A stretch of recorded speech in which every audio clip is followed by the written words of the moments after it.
As suas emoções têm tudo a ver com o seu intestino. Muito mais do que você pensa. Inclusive o meu intestino tem tudo a ver com você. Porque quando você não se inscreve no nosso canal, me dá diarreia. Se inscreve. Besteira da boca. Então, por favor, se inscreve no nosso canal aqui. Ajuda a gente a fazer 7 milhões de inscritos, tá bom? Clica no sininho para ativar as notificações. Deixa o teu like e manda esse vídeo para todos os grupos do WhatsApp, principalmente para aquele pessoal que tem problema intestinal. Mas bora lá. Por um acaso, você já reparou se quando você está estressado, estressada, com medo ou com raiva, seu intestino fica preso ou solto? Esse órgão tem tudo a ver com as suas emoções. Você já ouviu falar a expressão que fulano está se borrando de medo? Ou que dona Mariquinha está enfesada? Então bora entender como é que isso acontece, né? O nosso intestino ele tem ali entre 7 a 9 metros de comprimento. Ele possui cerca de 200 a 600 milhões de neurônios e mais de 30 neurotransmissores. Só por conta disso, ele é considerado nosso segundo cérebro e funciona de forma autônoma. Ele não precisa de comando de outro órgão para funcionar através das redes neurais. E olha só que fantástico, todo esse sistema nervoso do intestino não pensa como faz o nosso cérebro, mas ele sente. O nosso intestino é sensível a todo tipo de emoção, principalmente o estresse. Além disso, ele controla várias funções para mediar o bem-estar da pessoa. Mesmo agindo de maneira autônoma, sem depender do comando do cérebro, o intestino envia diversas informações para ele, para o cérebro, por meio dos sistemas simpático e parasimpático. Tanto o sistema nervoso do intestino como o sistema nervoso central têm a mesma origem embrionária. Porém, o cérebro ele recebe influências do mundo exterior, do que você vê, e ele leva as informações para todo o organismo. E enquanto o intestino trabalha mais internamente, ele influencia os seus sentimentos também. E o tipo de alimentação que você tem também influencia nos sentimentos. Afinal, você é aquilo que você come. E para cuidar do que é absorvido ou descartado, o nosso intestino tem bilhões de bactérias que compõem a flora intestinal ou a microbiota. Tudo isso para poder você processar os nutrientes. E elas se dividem em bactérias boas e bactérias ruins. Interessante que a ciência não descobriu ainda as bactérias mais ou menos, né? Porque eu acho muito esquisito esse negócio. Bactéria boa, bactéria ruim. Não tem gente boa e gente ruim? Não tem uma pessoa que é mais ou menos? Você conhece alguém mais ou menos na sua casa, mas bactéria não, tem que ser boa ou ruim. Mas deixando de besteira, você sabia que 90% das células do nosso corpo estão no nosso intestino grosso, na forma de bactérias? A gente tem mais bactéria do que célula. A gente tem no intestino cerca de 2 a 3 quilos de bactérias. Em pessoas saudáveis, as bactérias são as nossas amigas, porque elas contribuem com uma boa saúde e previnem muitas doenças. Mas vale lembrar que a microbiota intestinal ela se envolve em vários processos fisiológicos e funções metabólicas, como a produção de vitaminas, antioxidantes e o combate do colesterol ruim. E essas bactérias boas fortalecem a nossa imunidade, porque elas formam uma linha de defesa contra vírus, toxinas, parasitas e vários agentes patológicos. A nossa flora intestinal ela pode prevenir a gente de ter até mesmo câncer e controla a inflamação. A população desses micro-organismos ela se instala desde o nosso nascimento. O processo ele decorre de diferentes fatores, como tipo de parto, microbiota da mãe, condições de higiene, nutrição. A gente pode ter em nosso organismo trilhões de bactérias do bem que juntas contêm 100 vezes mais DNA do que os seres humanos. É importante saber que o tipo de população bacteriana que vive no intestino tem influência do que a gente ingere na alimentação. Você tem uma alimentação nada saudável, recheada de produtos industrializados que prejudicam a sua microbiota intestinal, seu intestino não vai funcionar direito, porque as bactérias ruins vão prevalecer. E você vai poder ser vítima de uma constipação, ficar cheio de fezes, por exemplo. E isso com certeza vai te deixar muito de mau humor.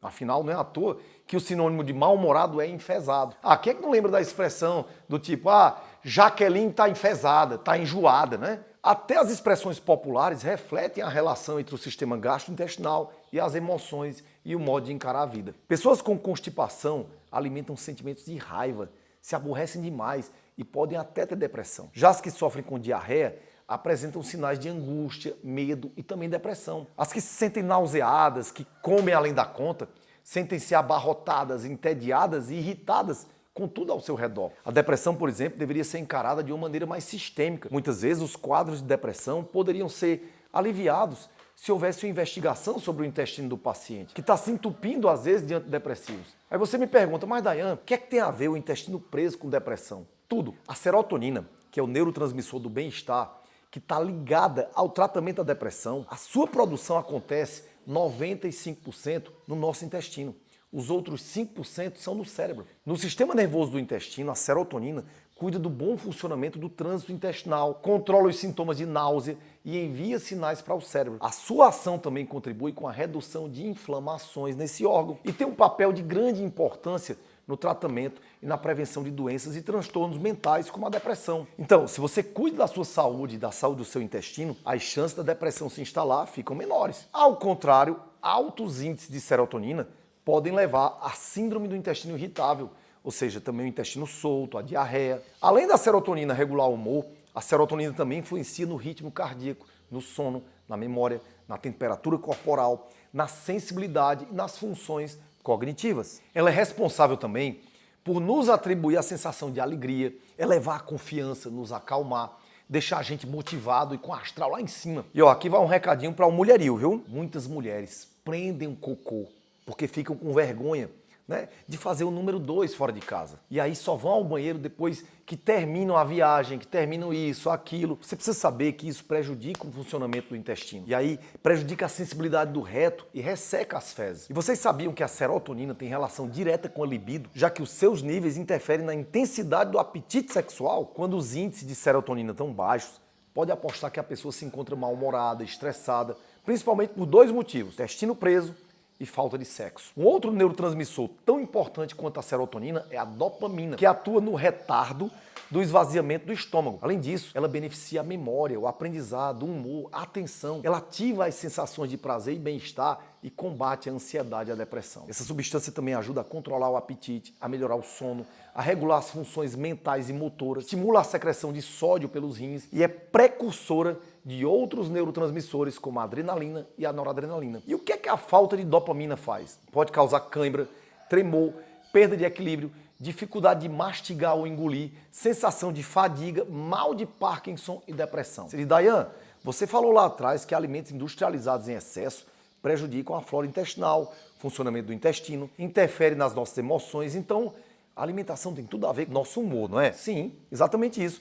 A alimentação, saúde intestinal e o bom humor caminham juntos. Então, bora anotar os alimentos que fazem a gente ficar de bem com a vida. A serotonina, o hormônio da felicidade e bem-estar, é produzida através do aminoácido triptofano. E esse composto é encontrado em alguns alimentos. A dopamina também não está fora disso, porque esse neurotransmissor depende do aminoácido tirosina para poder ser sintetizado. Então, confira em quais alimentos você pode encontrar esses aminoácidos. Alimentos fonte de triptofano e que ajudam na produção de serotonina: banana, ovo, chocolate amargo, amêndoas, mel, castanha de caju, amendoim, ervilha, sementes e grãos. Alimentos fonte de tirosina e que ajudam na produção de dopamina: lentilha, feijão, grão de bico, carne de frango, castanhas, nozes, amêndoas, espirulina, ovos, peixes, couve e brócolis. As fibras alimentares também contribuem muito para a sua saúde, que elas melhoram o trânsito gastrointestinal, diminuem os níveis de glicose, de colesterol ruim, auxiliam na perda de peso, contribuem com a saúde do coração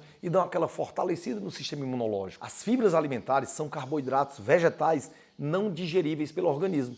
Com isso, elas ajudam no trânsito intestinal e são classificadas em solúveis e não solúveis. As fibras solúveis, assim como o nome diz, são solúveis em água e formam uma espécie de gel no organismo, aumentando a sensação de saciedade. Elas também absorvem água para as fezes, fazem as fezes ficarem mais macias, hidratadas e facilitam a evacuação. E onde é que elas estão? As fontes alimentares de fibras solúveis são aveia, chia, linhaça, banana, maçã, morango, batata doce, feijão, lentilha, couve-flor e cenoura. Quando vocês puderem, assistam no meu canal vários vídeos sobre o psyllium, que é uma fibra que ajuda muito para tornar o seu intestino saudável e fazer você emagrecer.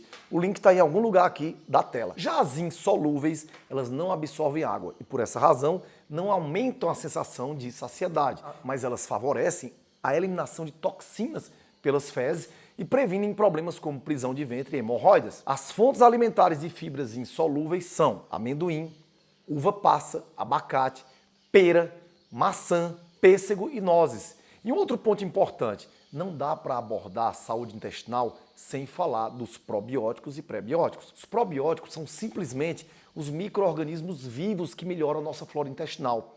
Já os prebióticos são as fibras que alimentam essas bactérias e ajudam na sobrevivência e na proliferação delas no organismo. 3 fontes de probióticos que eu gosto muito são kefir, kombucha e o Rejuvelac, principalmente o de quinoa, que você pode também assistir no nosso canal do YouTube. Vou deixar o link aqui na descrição do vídeo para você assistir. E nós temos vídeo de tudo, viu, gente? De kefir, de kombucha, vai fazer da Yanflix. E como fontes alimentares de pré-bióticos, a gente tem cebola, alho, banana, raiz de chicória, biomassa de banana verde, batata yacon, aveia, aspargos e mel. Essas fontes alimentares estimulam a imunidade, o equilíbrio intestinal após o uso de antibióticos, o alívio da prisão de ventre e o aumento da absorção de minerais e a produção de vitaminas. Elas auxiliam na redução do risco de câncer de cólon, contribuem com a resistência do organismo à ação de bactérias ruins, que são aquelas que causam doenças, e ainda aumentam a população de bactérias boas. Então, pessoal, eu espero que eu tenha ajudado a vocês com esse vídeo, eu espero que eu tenha tirado as suas dúvidas e que esse vídeo tenha sido útil para você cuidar melhor da sua saúde. Escreve nos comentários a sua opinião e me diga que tipo de assunto você gostaria de saber e fala para mim aqui, como é que está teu intestino? E não se esquece de viver a vida com saúde, com paixão e com Deus no coração. Tchau, gente!